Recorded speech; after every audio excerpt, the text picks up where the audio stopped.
Hey, so this is a video that's not related to current affairs or any of the usual things that I discuss. Um, just fiddling around there with the remote control. I want to talk about something that matters a lot to me because it's something I've experienced a lot. And I think discussing it could maybe be a way of reaching out to others who may have had a similar experience. I want to talk about reliance on others. Now, be clear, I'm talking here not about um, in terms of necessarily financial reliance or anything like that. I'm not necessarily talking in social political terminology here. I'm talking about more an emotional reliance. Um, I think this would apply to a lot of people who would see themselves as social people.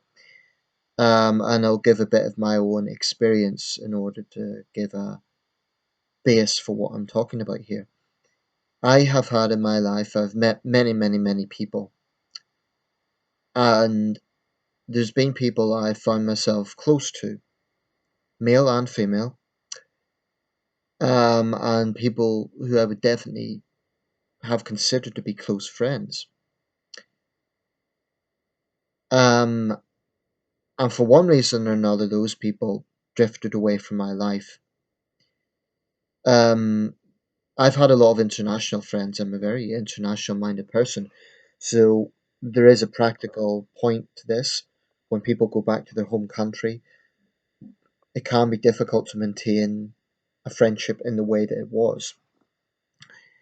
But sometimes you notice, so sometimes people drift apart and there's no change in perception of the other person. They just drift apart naturally. So there's no hostility, there's been no argument or anything like that. So sometimes it's a natural process. But I do believe that if you care about a friendship, you would try and maintain that as much as possible. But at the same time, it's important not to be clingy. What I mean by that is, you don't want a situation where you're kind of getting on someone's nerves and not giving them any space. So getting that balance is very, very important. So that's where the self-reliance factor comes into it. What I want to say is my experience is that I have been let down by people. And I don't want to be too pessimistic with this because, it makes it sound like I'm paranoid and bitter and so on. It's not like that. There's been many other people who have done things for me who I feel have been good friends. But there have been people who have let me down by insinuating that they were close to me and then just implying that they just don't give a damn. And that it does hurt. This is something that's happened a few times in my life, including in recent years, and I admit I find it very difficult to handle. I I think I'm quite a good judge of character, so if I feel I'm close to someone and that person's sending body language that they aren't interested in me, then I'll get the hint, uh, you know. And I don't see myself as overly sensitive in that area. I think, okay, that's fine, we're not close, whatever. But if I have happy memories of someone as a friend, and then suddenly they just seem to be different, there's something about the way they communicate that just seems a little bit cold. And it's hard because it's very subtle. If they just turn around and say "fuck you," you would be shocked, you would be hurt, but it's clear cut. Now, with this gradual sort of thawing of relations, if that's the right term, this gradual, actually, thawing is the wrong term, icing of relations, it's difficult because you don't want to seem overly sensitive and overly like, oh, was it something I said? Have I done something wrong, etc. But you just know there's something different. You just know that that person has changed. And it must be the other person because you evaluate yourself and you think, well, have I changed? And if the answer is no, then the natural conclusion is that other person has seen you in a different way for whatever reason. I take the view that sometimes marriage changes people's personality. I've had a situation where Some of my friends have drifted away because they've got married. Now, this is not an anti marriage rant at all. I have a lot of respect for people who get married. I think it's a huge commitment, takes a lot of work. I have a lot of respect for it. And one day I'll probably get married. I'm not against marriage, but I do think it's noticeable. It's kind of change people's outlook and the sort of time they spend communicating with their friends. And it could be because there's other commitments like children and so on. I can actually hear my good friend contacting me now, the person who I feel has changed, and I just know that she's going to be making excuses. And it comes a point when you find that you're always contacting the person and they don't contact you in return, there's something that's not normal, in my opinion. I also believe that the saying "I'm busy" can only be used so many times. I accept that in the modern world people do have busy lifestyles. I totally understand that. And that's why I think it's important not to be too clingy and to give people space and to recognize that they do have busy lifestyles. But when it becomes an excuse all the time, I believe that's basically a front for saying I can't be bothered with you anymore. And it's difficult because I've been on the other side as well. I've been on the side where there's someone who maybe feels close to me and I just find them annoying or I can't connect to their personality. And I don't want to be cruel, but at the same time, I want to make it clear that I'm sorry, but we're not going to be close because it's not going to happen. So it's about striking a balance. And I think the lesson from all of this, what I have learned, is you just can't be too emotionally reliant on anyone. You may think that you're getting on very well with someone, you may have shared experience, things may be great. And this is male or female. But you can't bank on that person being a lifelong friend. The truth is, I think in life, there's only a very small handful of people that are lifelong friends. And that's not a tragedy, it's just a natural fact of life.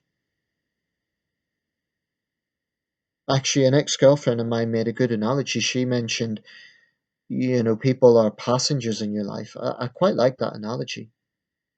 The passengers, imagine your life as a train journey and they get off at the next stop. Some people get off at a stop that's further away. It's quite a nice analogy because it's realistic and it makes this thing easy to deal with. What I do find hard is if someone just cuts off and they don't explain why.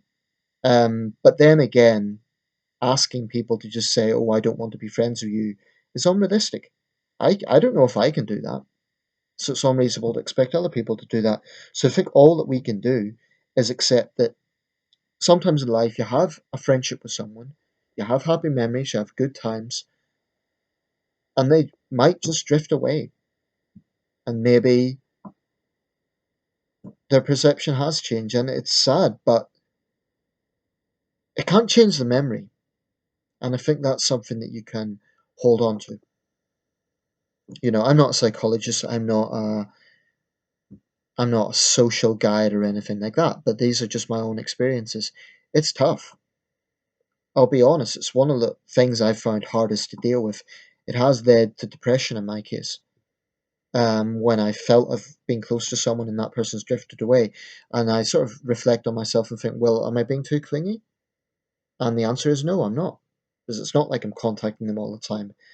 I'll give them space. I'll give them a month, sometimes longer. And to me, a normal friendship, you're speaking to people on quite a regular basis. So if their perception has changed and if they're given the impression that contacting them after a month annoys them, then there's something seriously not right with that.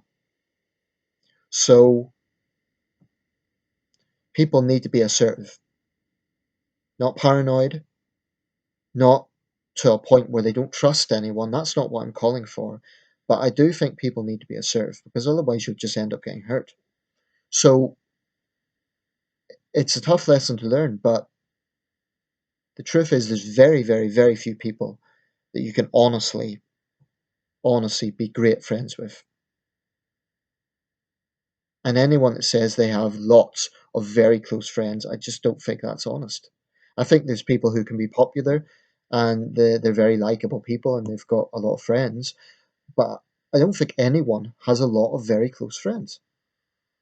It's just a fact of life because circumstances change, People do change sometimes. It's tough, but these are realities. Partly making this video for myself is when I look back on it, these are the realities. Anyway, I'll leave it there. See what my friend says. But there comes a point when you have to just accept the fact that people have drifted away, and it is one of the toughest things in life, I think. But the caveat to that is that it's sort of destiny. There's very few friendships that are meant to last for a lifetime, and it's okay to have good memories. It's okay. It doesn't mean there's animosity with the other person. I think that's an important point to point out. I'm going to round this up, otherwise I'll just keep. So let me know your thoughts. Cheers.